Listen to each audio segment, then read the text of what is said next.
Ils riennent de mon père balayeur, mais c'est lui qui leur a appris la dignité. Le matin, la ville n'a pas encore de visage. Les vitrines sont des paupières closes, les bus bâillent, les pigeons se partagent les miettes de la nuit. C'est à cette heure-là que mon père apparaît, silhouette sombre dans un gilet fluorescent, balai de sorcier dressé contre les papiers gras. Il marche avec une lenteur précise, comme s'il accordait sa respiration au réveil du quartier. À chacun de ces gestes, le trottoir retrouve un peu de dignité. Regarde, me disait-il quand j'étais petit, un genou à terre pour débloquer une plaque d'égout. La propreté, c'est du respect.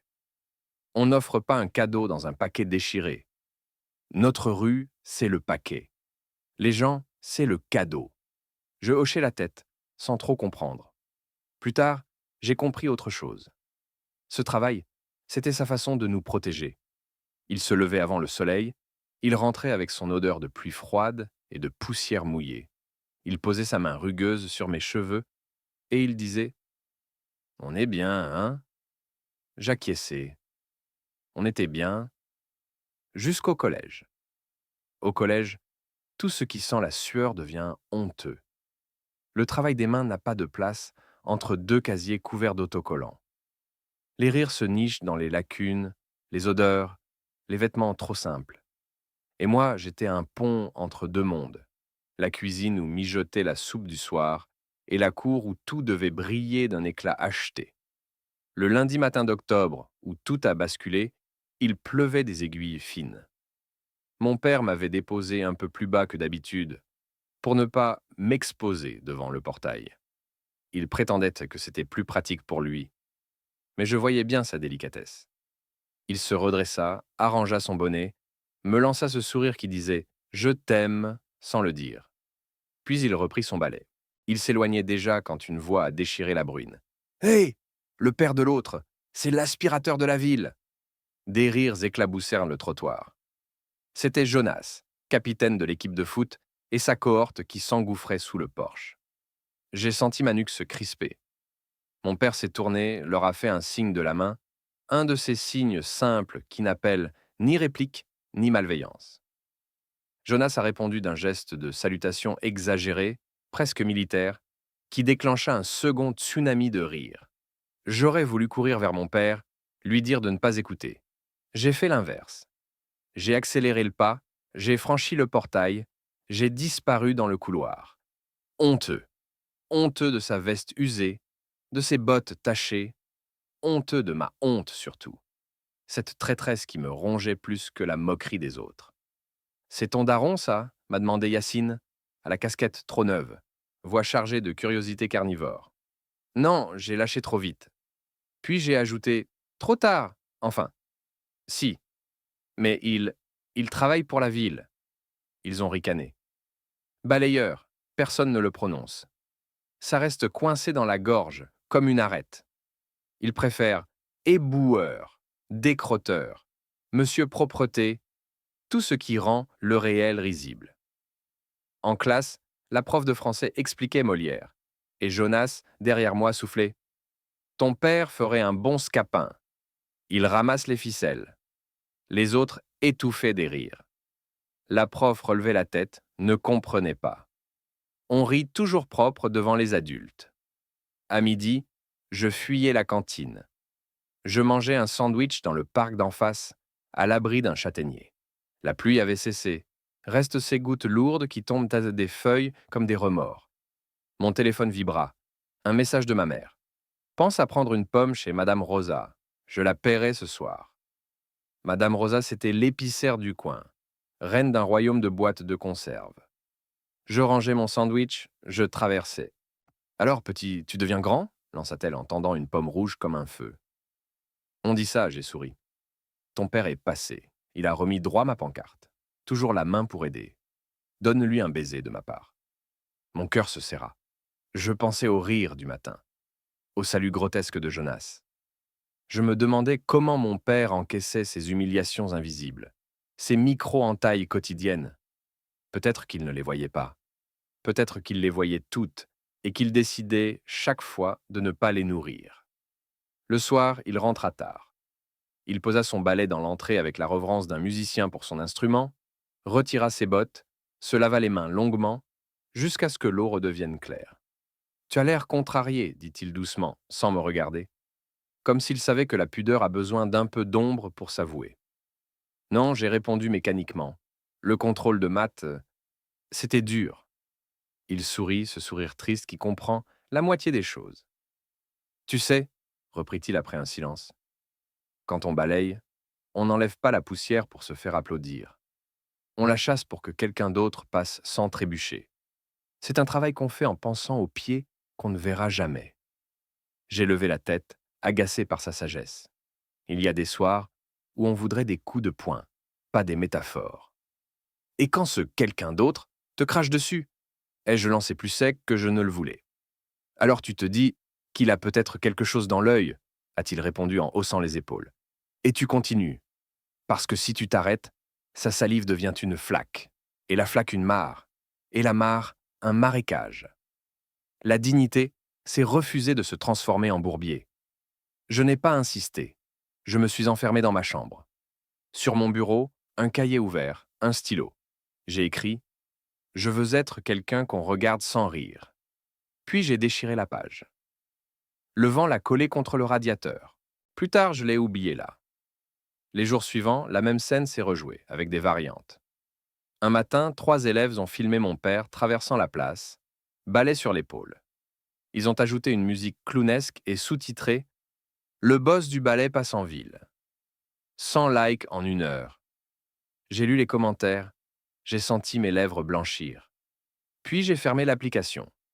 Honteux d'avoir offert à ma colère un écran. Dans ce théâtre, il y avait pourtant une spectatrice qui ne riait pas. Salomé.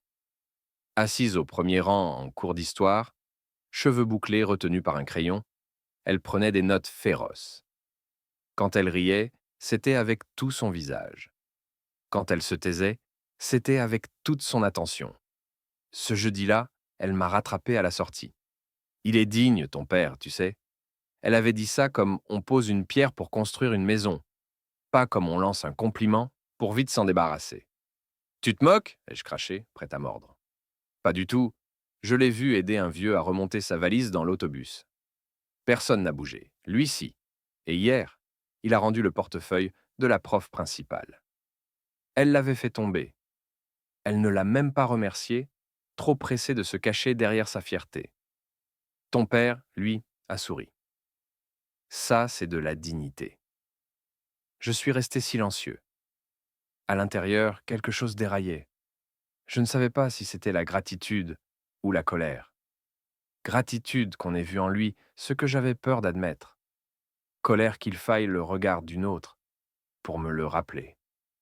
Je dois y aller, j'ai murmuré. Tu ne pourras pas tenir indéfiniment à te tordre pour ressembler à leur moule, a-t-elle ajouté, presque pour elle. On finit toujours par se casser. Le soir, j'ai accompagné mon père sur une partie de sa tournée. Prétexte, j'ai besoin d'air. Il m'a tendu un gilet trop grand. Tu n'es pas obligé, a-t-il dit. Je sais. Le quartier avait une odeur d'orange et d'essence. Les vitrines reflétèrent des nuages bas.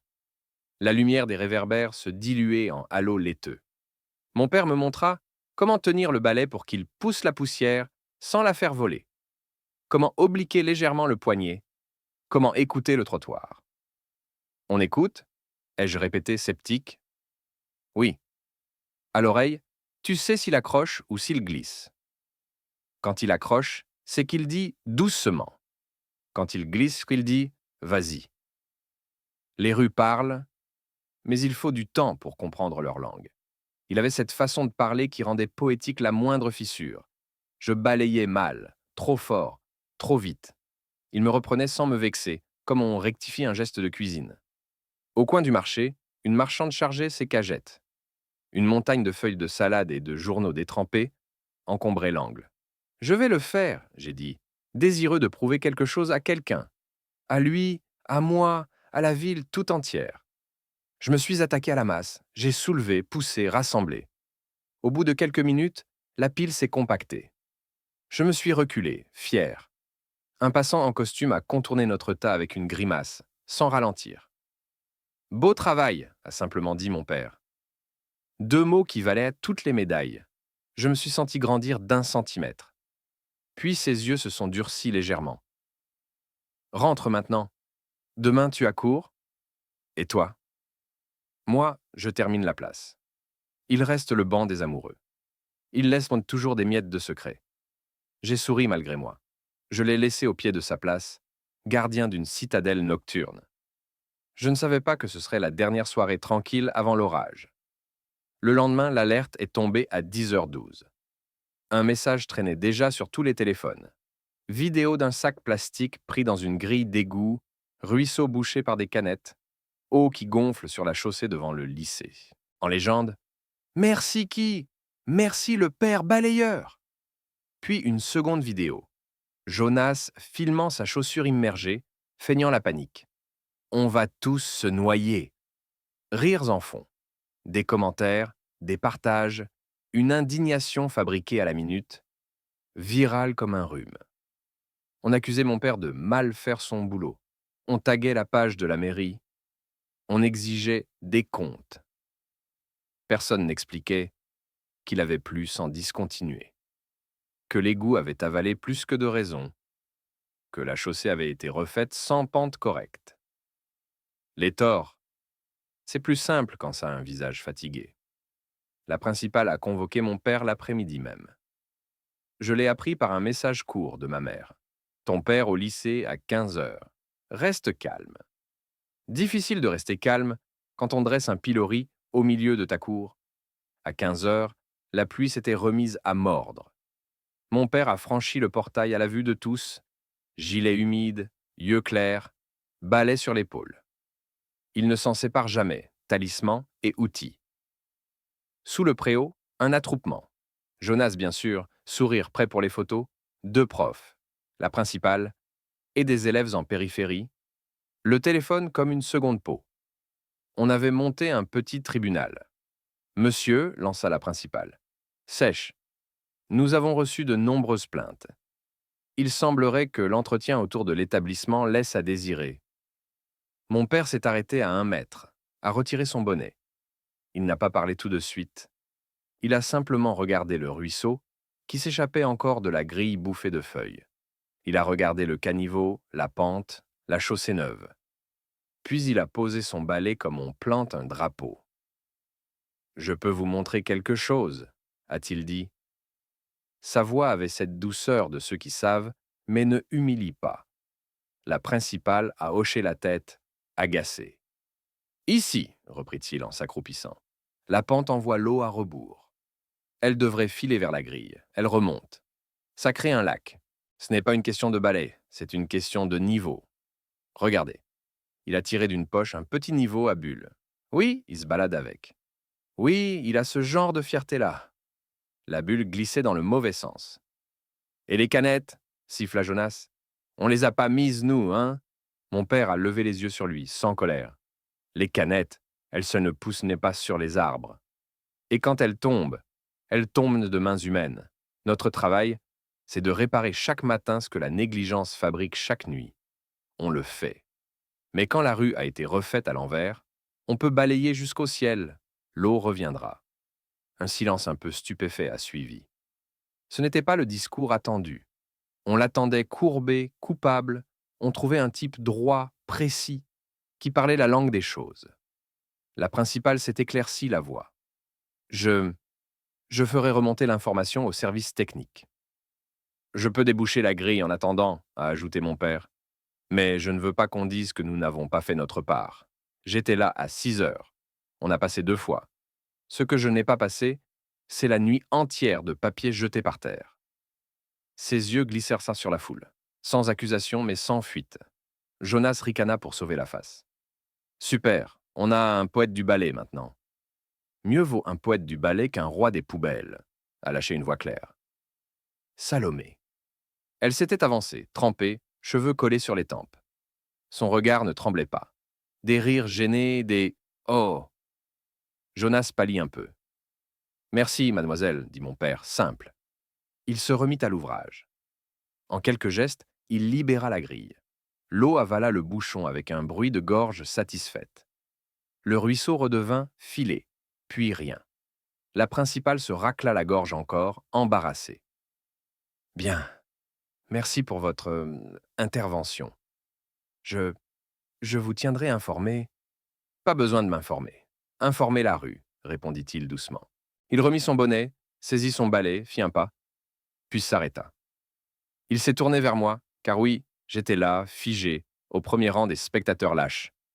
Son regard m'a trouvé, plein de tout ce qu'il ne dirait pas. Et j'ai compris que la dignité, ce n'est pas ne jamais se sentir humilié. C'est tenir droit, même quand la honte te mord les mollets. Quand il est reparti sous la pluie, personne n'a osé siffler. Les téléphones, pour une fois, n'avaient rien à capturer qui flatte le mépris. Salomé s'est rapprochée, m'a glissé un mouchoir. Tu pourrais leur rappeler, à tous, qu'on marche propre grâce à ceux qu'on ne regarde pas.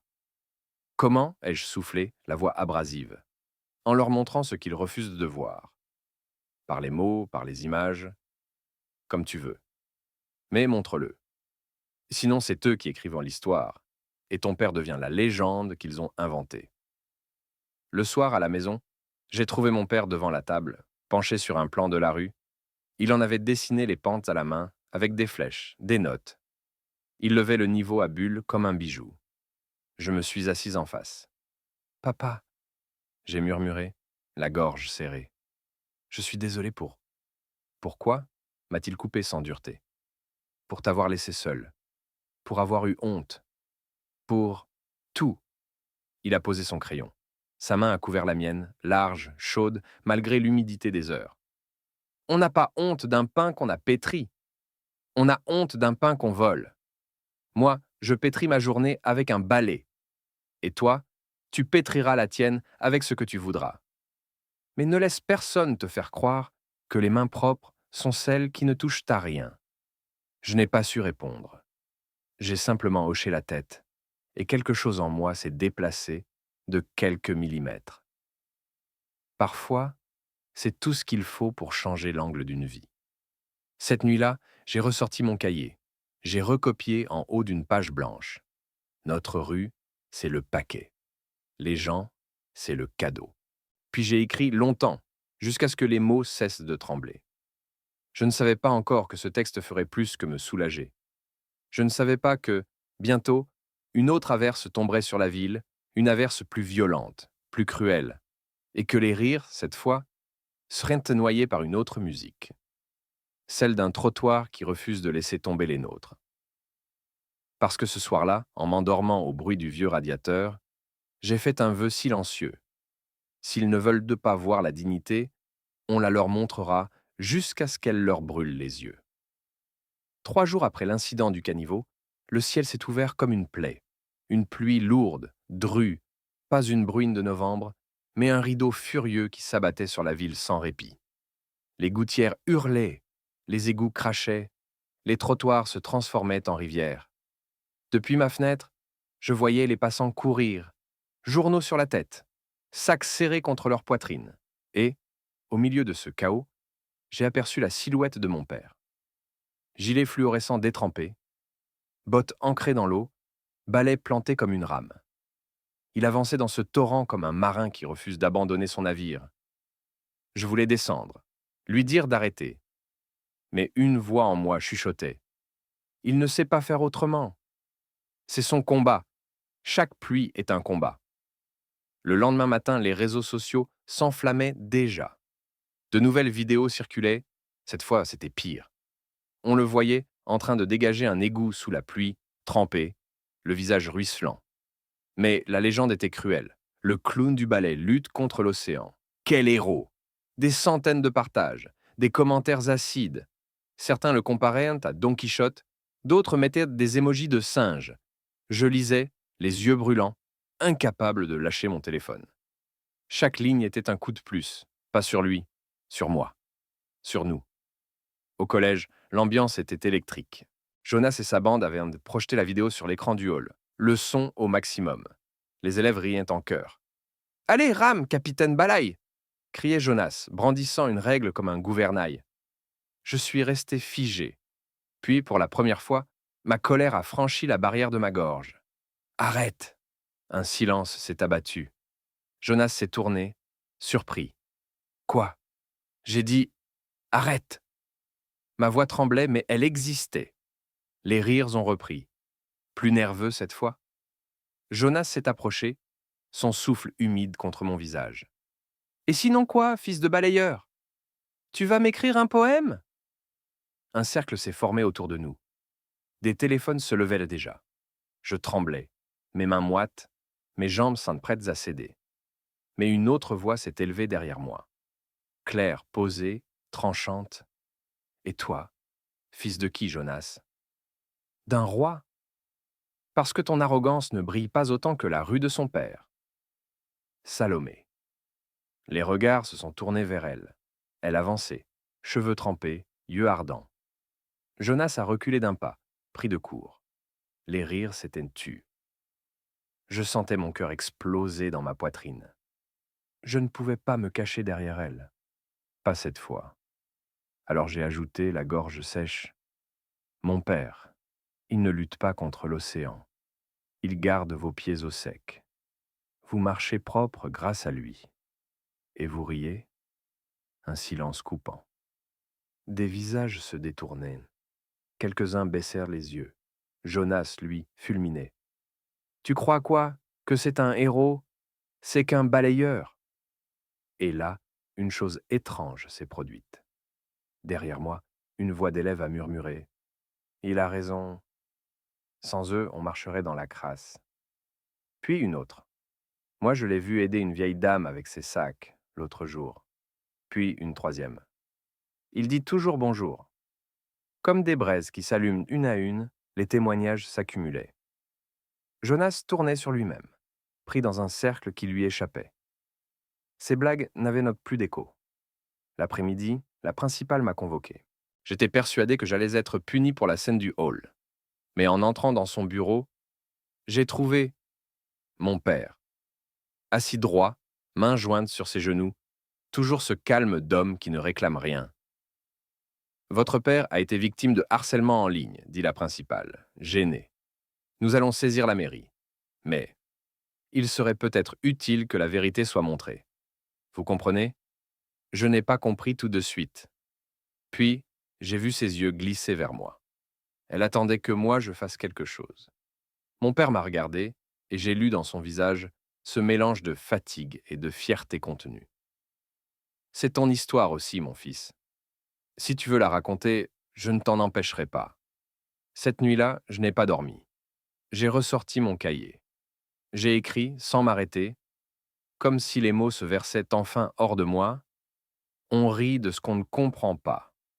On méprise ce qu'on ne veut pas voir. Mais il y a plus de dignité dans une main calleuse qui balaie que dans 1000 doigts qui pointent en riant. J'ai posté ce texte, avec une photo de mon père prise en cachette, lui de dos, balai en main, devant un trottoir qui brillait sous la pluie. Au matin, le message circulait déjà. Certains le partageaient pour se moquer encore. Mais d'autres, de plus en plus nombreux, écrivaient « Respect, merci à ceux qu'on oublie ». Des parents, des voisins, des commerçants ajoutaient à leurs histoires. Peu à peu, l'image du clown du ballet s'effaçait pour laisser place à celle d'un homme digne, debout, nécessaire. Mais Jonas n'avait pas dit son dernier mot. Quand on lui vole son pouvoir, un tyran cherche toujours à le reprendre. Et il préparait déjà son coup suivant. Le lundi suivant, l'air du collège avait une tension étrange. Les regards glissaient sur moi, pas comme avant, pas pour se moquer, mais avec une curiosité nouvelle, presque du respect. Et ça, Jonas ne le supportait pas. Il avançait dans les couloirs comme un lion blessé, cherchant une proie pour rappeler qu'il régnait encore. À la cantine, il a frappé du poing sur ma table. « Alors, poète des ordures, t'es content? Tu crois que ton vieux est une star maintenant ?» Je n'ai pas répondu. Je me souvenais des conseils de mon père. Ne nourris pas la salive qui tombe. Mais Jonas voulait plus.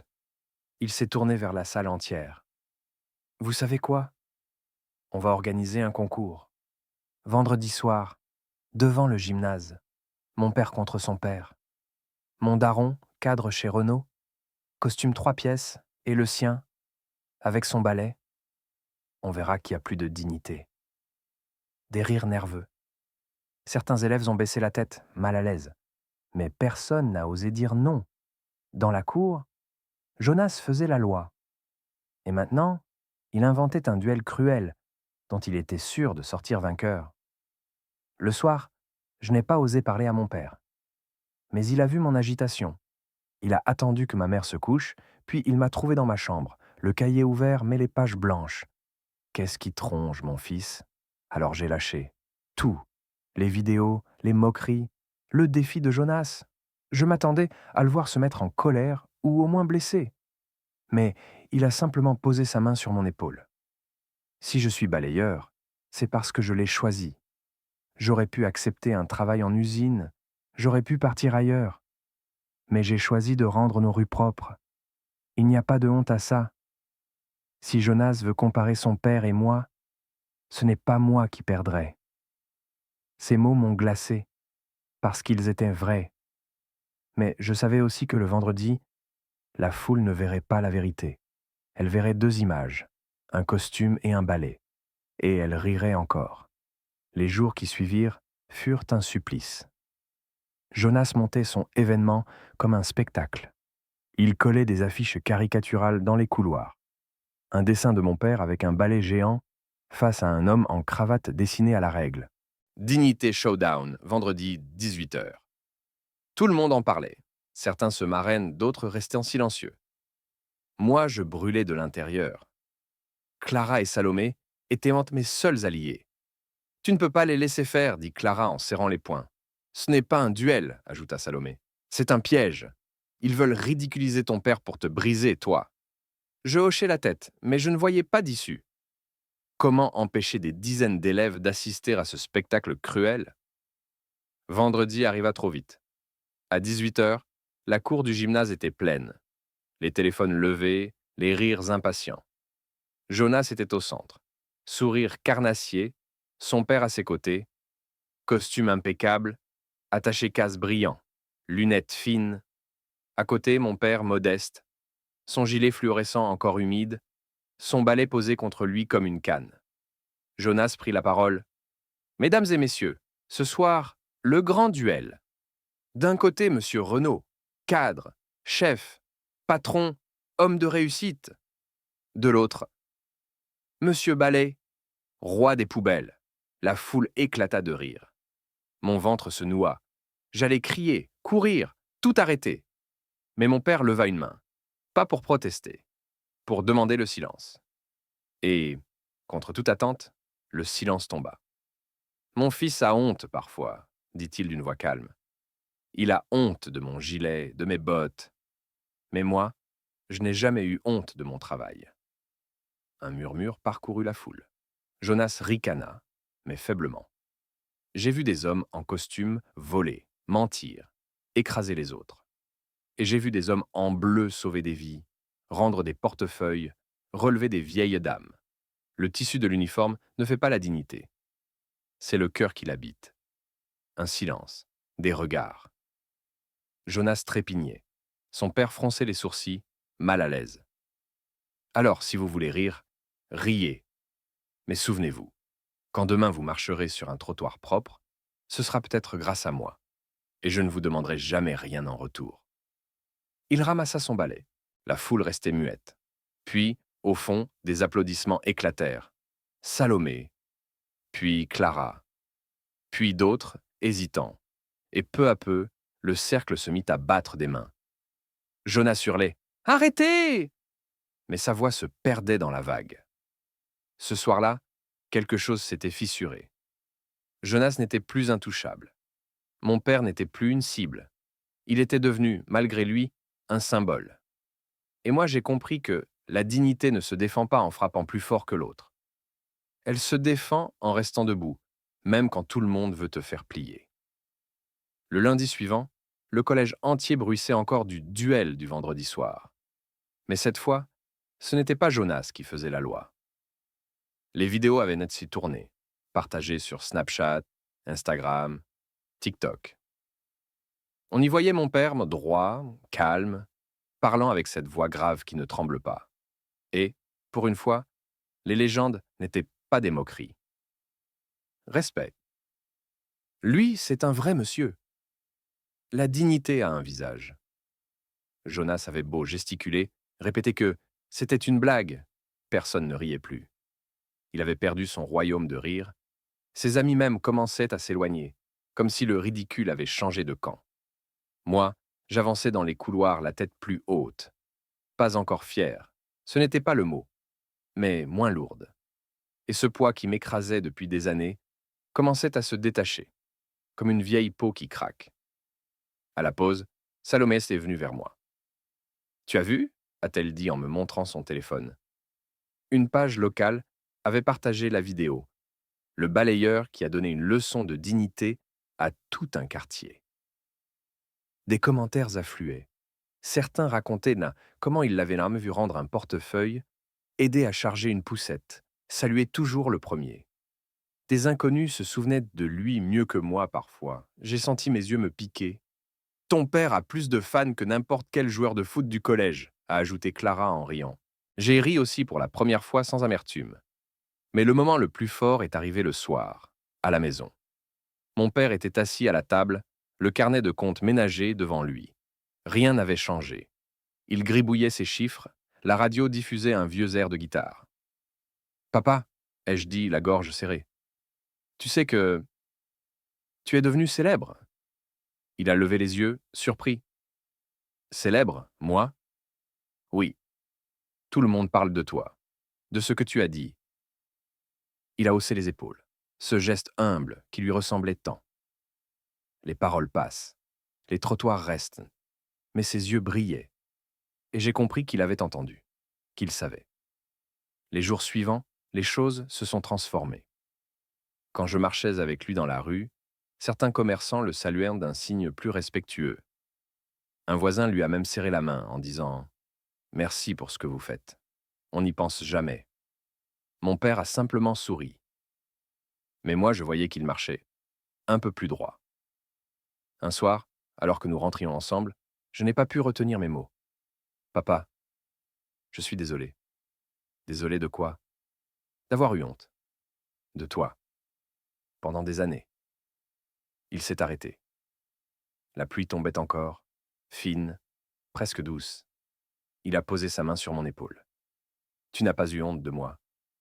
Tu as eu honte du regard des autres. Ça, c'est différent. Mais si aujourd'hui tu marches la tête levée, alors tu as compris. La dignité, elle ne dépend jamais des yeux des autres. Seulement des tiens. Je n'ai pas su quoi répondre. Mais j'ai senti que sa phrase resterait gravée en moi pour toujours. Quelques semaines plus tard, le collège a organisé une cérémonie pour remercier les invisibles de la ville, éboueurs, balayeurs, agents d'entretien. Et mon père a été invité à parler. Quand il était monté sur scène, avec son gilet orange et son balai posé à côté, la salle entière s'est levée. Même Jonas a baissé les yeux. Mon père a dit simplement « Je ne suis pas un héros. Je fais juste mon travail.